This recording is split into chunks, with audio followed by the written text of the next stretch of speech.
Bible study number 414, reading Exodus chapter 37, verse 17 to 24, and still reading five different versions: ESV, NIV, NLT, ASD, and then KJV. Reading the theme, giving the theme, summary, takeaways, two questions, and then takeaway. So, let me just read it. There's a title here in ESV, Making the Lampstand, and it covers verse 17 to 24. Yeah, let's do this. Exodus chapter 37, verse 17. He also made the lampstand of pure gold. He made the lampstand of hammered work. Its base, its stem, its cups, its calyxes, and its flowers were of one piece with it. Verse 18. And there were 6 branches going out of its sides, 3 branches out of the lampstand, out of one side of it, and 3 branches out of the lampstand, out of the other side of it. Verse 19. 3 cups made like almond blossoms, each with calyx and flower, on one branch, and 3 cups made like almond blossom, each with calyx and flower, and on the other branch, so far, sorry, I'm misreading this. Misreading this. I'm gonna read it uh, from the top, from verse 19. So 3 cups made like almond blossoms, each with calyx and flower, on one branch, and 3 cups made like almond blossoms, each with calyx and flower on the other branch. So for the 6 branches going out of the lampstand. All right, verse 20. And on the lampstand itself were 4 cups made like almond blossoms, with their calyxes and flowers. Verse 21. And a calyx of one piece with it under each pair of the 6 branches going out of it. Verse 22. Their calyxes and their branches were of one piece with it. The whole of it was a single piece of hammered work of pure gold. Verse 23. And he made its 7 lamps, and its tongs and its trays of pure gold. Verse 24. He made it and all its utensils out of a talent of pure gold. So from 1 talent of pure gold. By the way, it's Be, Bel, Bel, Bezalel, and his whole team, with his right hand man, Aholiab, and other workers, skilled workers. So let me just read NIV. Exodus chapter 37, the lampstand, verse 17. He and then they made the lampstand of pure gold. They hammered out its base and shaft, and made its flower like cups, buds, and blossom of one piece with them. 18. 6 branches extended from the side of the lampstand, 3 on one side and 3 on the other. Verse 19. 3 cups shaped, or sorry, 3 cups shaped like almond flower with buds and blossoms were on one branch, 3 on the next branch, and the same for all 6 branches extending from the lampstand. Verse 20. And on the lampstand were 4 cups shaped like almond flowers with buds and blossoms. Verse 21. And one bud was under the first, yeah, one bud was under the fair, first pair, fir pairs. One bud was under the first pair of branches extending from the lampstand, a second bud under the second pair, and a third bud under the third pair. 6 branches in all. Verse 22. The buds and the branches were all of one piece with the lampstand hammered out of pure gold. Verse 23. They made its 7 lamps they made it 7 lamps as well as its wick trimmers and trays and pure gold. Of pure gold. Verse 24. They made the lampstand and all its accessories from 1 talent of pure gold. All right, NLT. I'm just checking 9 at the back. So Exodus chapter 37, verse 17, building the lampstand is the title here. All right, verse 17. Then Bezalel made the lampstand of and Bezalel made the lampstand of pure hammered gold. He made the entire lampstand of its decoration of one piece, the base, center stem, lamp cups, buds, and petals. Verse 18. The lampstand had 6 branches going out from the center stem, 3 on each side. Verse 19. Each of each of the 6 branches had 3 lamp cups, 3 lamp cups. Having a hard time enunciating those words.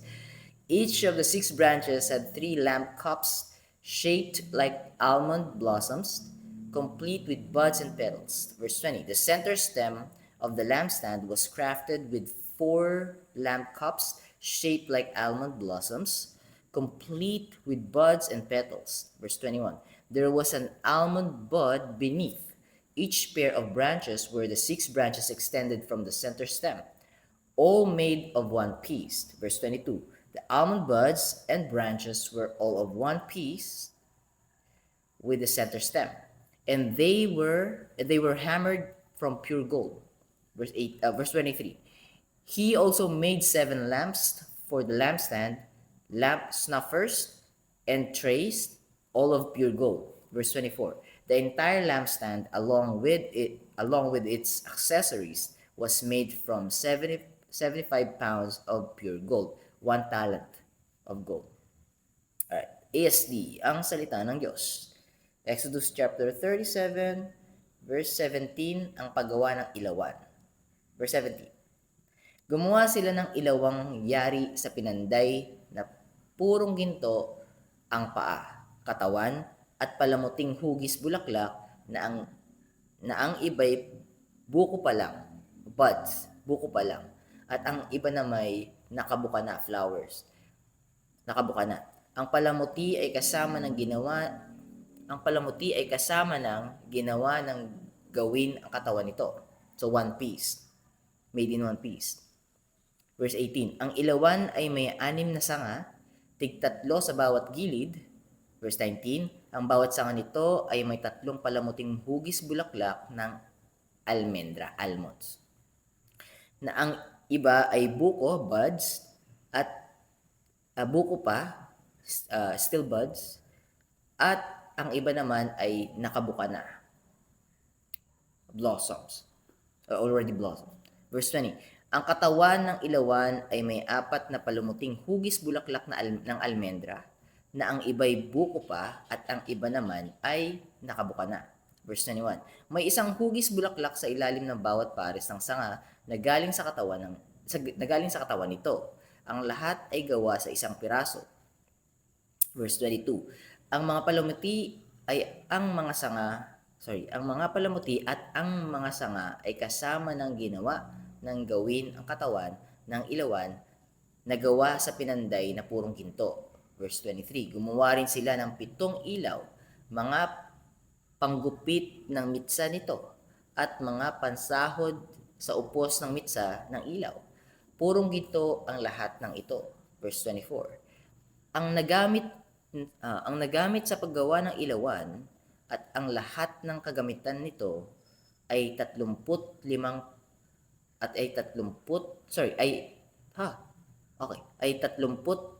kilong purong ginto. 75 pounds. I was thinking about 75, now it's 35. Yeah, 35 kilo and then 75 pounds. Alright, got it. Let me just pull up key points and summaries. But before that, let me just read KJV. So, Exodus chapter 37, verse 17 to 24. KJV. Verse 17. And he made the candlestick of pure gold, of beaten work made he the candlestick, his shaft, and his branch, his bowls, his knops, and his flowers were of the same. Verse 18. And 6 branches going out of the sides thereof, 3 branches of the candlestick out of the one side thereof, and 3 branches of the candlestick out of the other side thereof. Verse 19.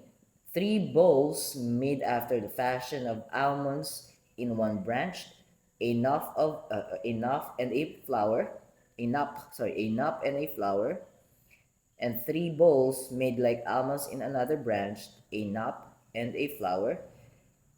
So throughout the 6 branches going out of the candlestick. Verse 20.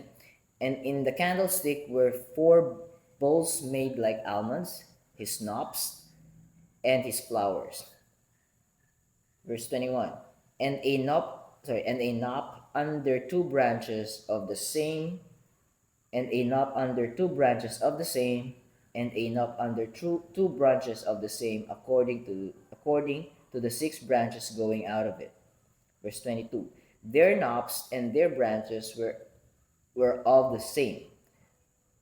All of it was one beaten work of pure gold. Verse 23. And he made his 7 lamps, and his snuffers, and his dishes of pure gold. Last verse. Verse 24. Of a talent of pure gold made he it, meaning the candlestick lampstand, or the candlestick, the candlestick. Of a talent of pure gold made he it, and all the vessel thereof. Okay. Yep. Let's read. So, the golden candlestick, the light of God's presence. So, summary. The candlestick is made from 1 talent of pure gold. It has branches, bowls, knobs, flowers, and lamps, all fashioned according to God's instructions. The workmanship demonstrate remarkable care and precision. Now, question. Why was the candlestick important? What's the importance of the candlestick? It provided light within the holy place and symbolically points us towards God's light and presence among His people. So God's light and God's presence among the chosen people back then. But question number 2 will actually includes us. All right. So that's question number 1. Now, question number 2. How does this point us toward our Lord Jesus Christ? Jesus declared, I am the light of the world, in John chapter 8, verse 12. You know what? Before I continue reading, let me just read for us John chapter 8, verse 12. So it's highlighted. Disregard the ink blotch. The screen is damaged already. So, John chapter 8, verse 12.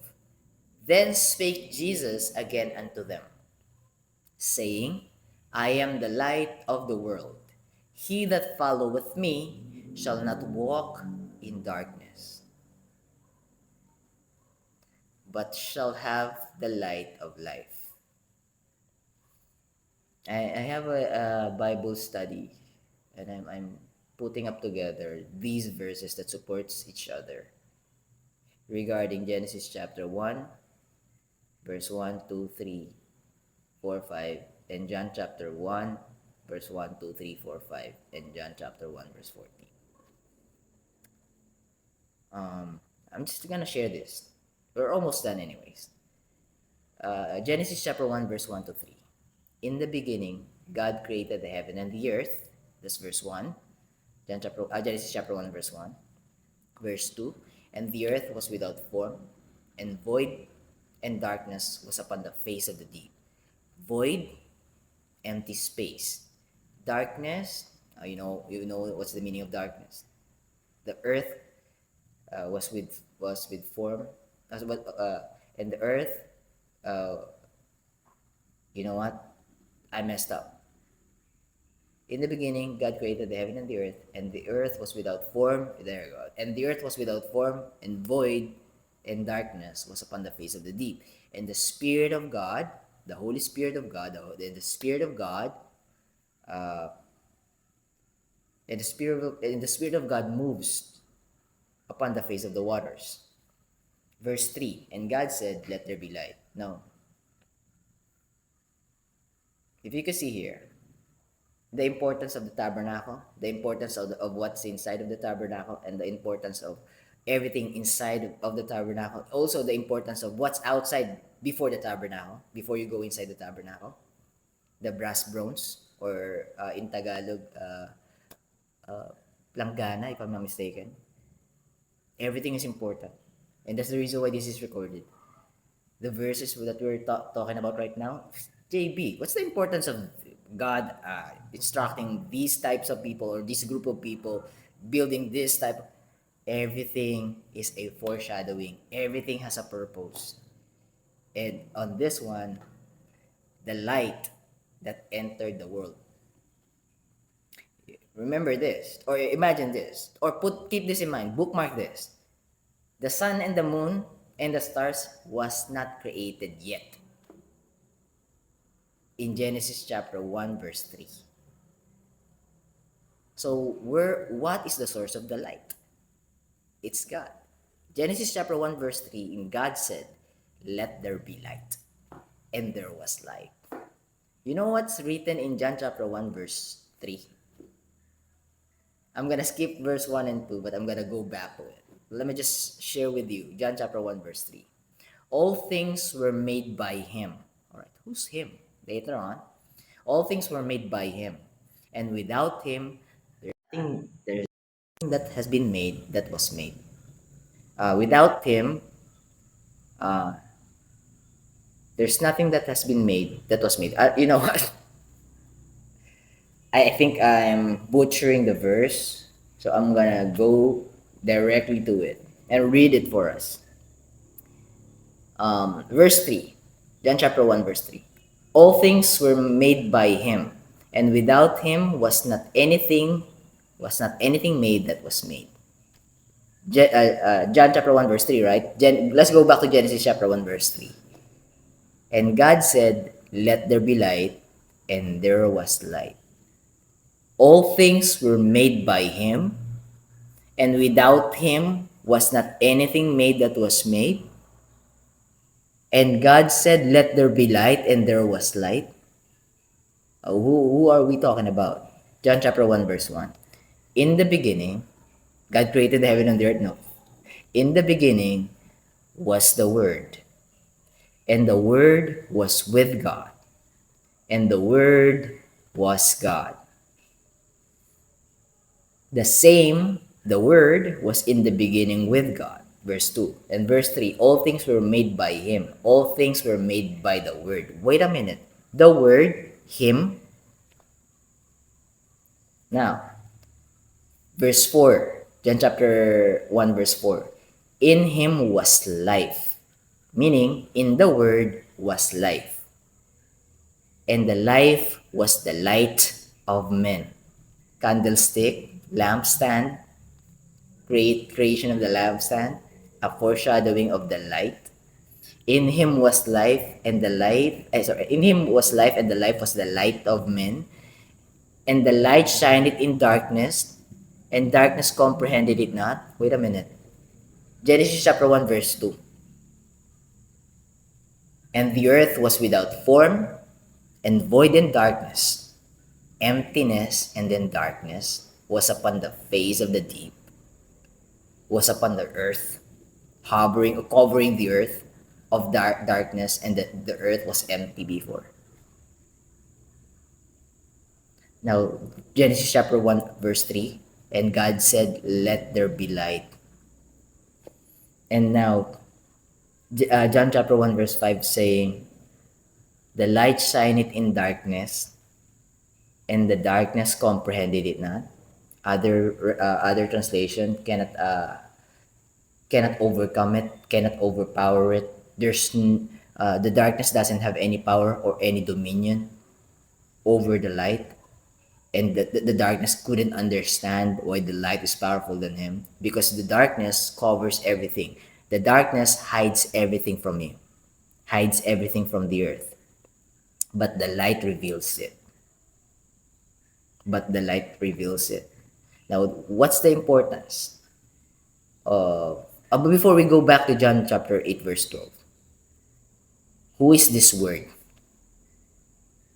What is his relevance? Because all things were made by him. Who is him? Who is the Word?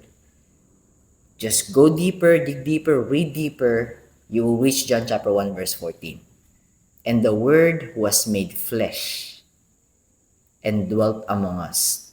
And we beheld his glory, the glory as of the only begotten of the Father, full of grace and truth. Who took a human form?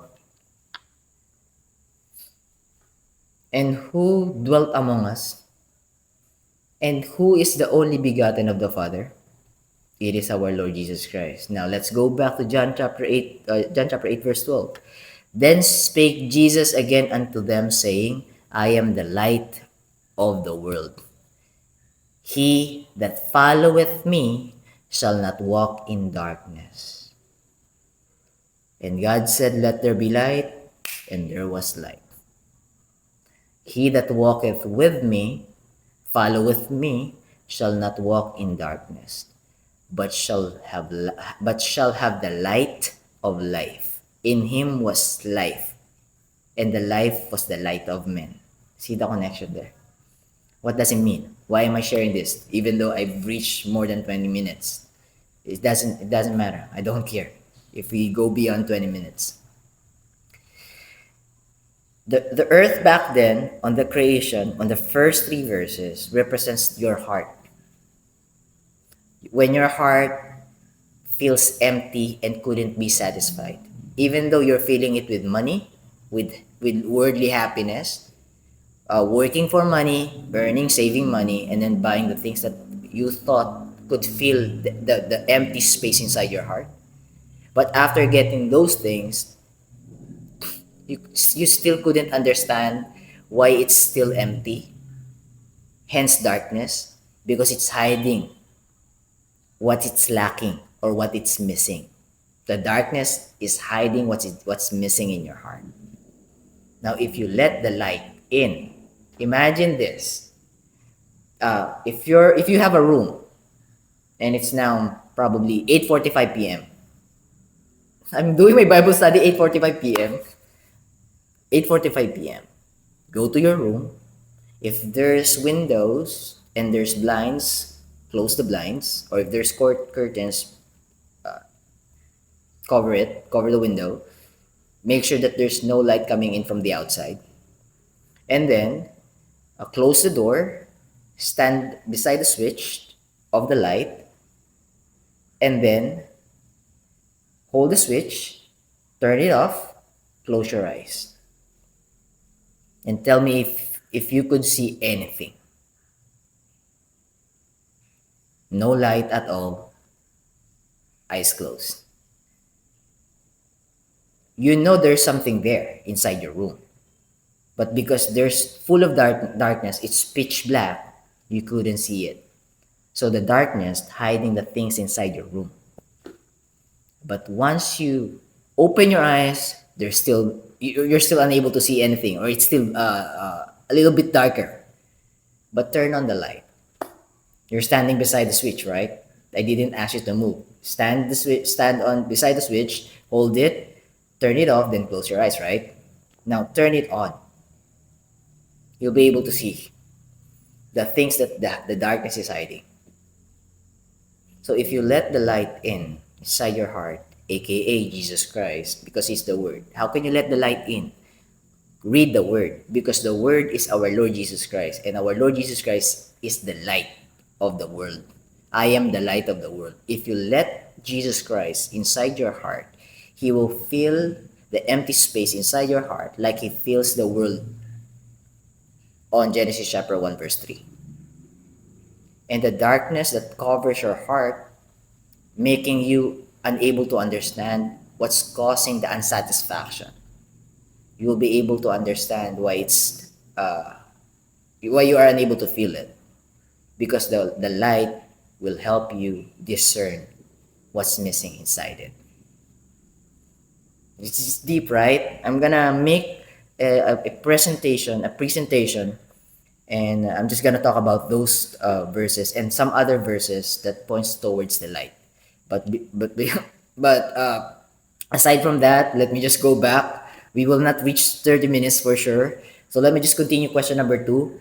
How does this point us towards Christ? Jesus declared, I am the light of the world in John chapter 8 verse 12.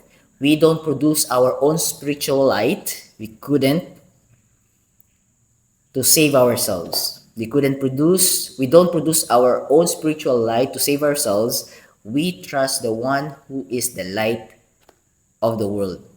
For God so loved the world that he gave his only begotten Son, that whoever believes in him shall not perish but have everlasting life. What is the world represents on that verse? John chapter 3 verse 16. It's us, human being. For God so loved the world. So for God so loved the world, we are the world in God's eyes. God loves us. Not the earth, the creation that he created in their own image, in our own image, as he said it. All right, I believe it's Genesis chapter 1 verse 26 or 27, if I'm not mistaken. Now, last part, takeaway. Look to Christ as your light rather than trusting your own righteousness. There's a lot of things that the light could reveal unto you, that the darkness is hiding from you. Just try to let him in. Try to let our Lord Jesus Christ in. No other false gods claim these claims that our Lord Jesus Christ is claiming. He's the door, he's the good shepherd, he's the light, he's the life, he's the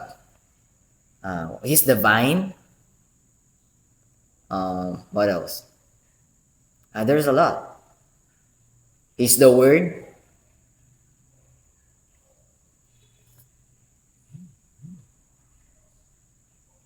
If I can only give you my eyesight, what's running inside my head about God and what's inside my heart about God, I'll just give it to you in a heartbeat, but I couldn't. So you have to participate on getting to know him. Maybe try to get to know him, trying to prove him, or trying to prove you right that he's not existing or he's not true. Maybe there's a trend right now, if I'm not mistaken. There's a guy, an Asian guy, who try to act like God is true for 30 days. Try to do it and see what happens. And see what will happen. If you're unable to find God after those genuinely trying to seek God for at least 30 days. If you're unable to find God, at least you've tried, right? Yeah. I'm gonna leave you with that thought. I'm gonna talk to you anyways tomorrow. So God bless you. Keep safe. Bye for now.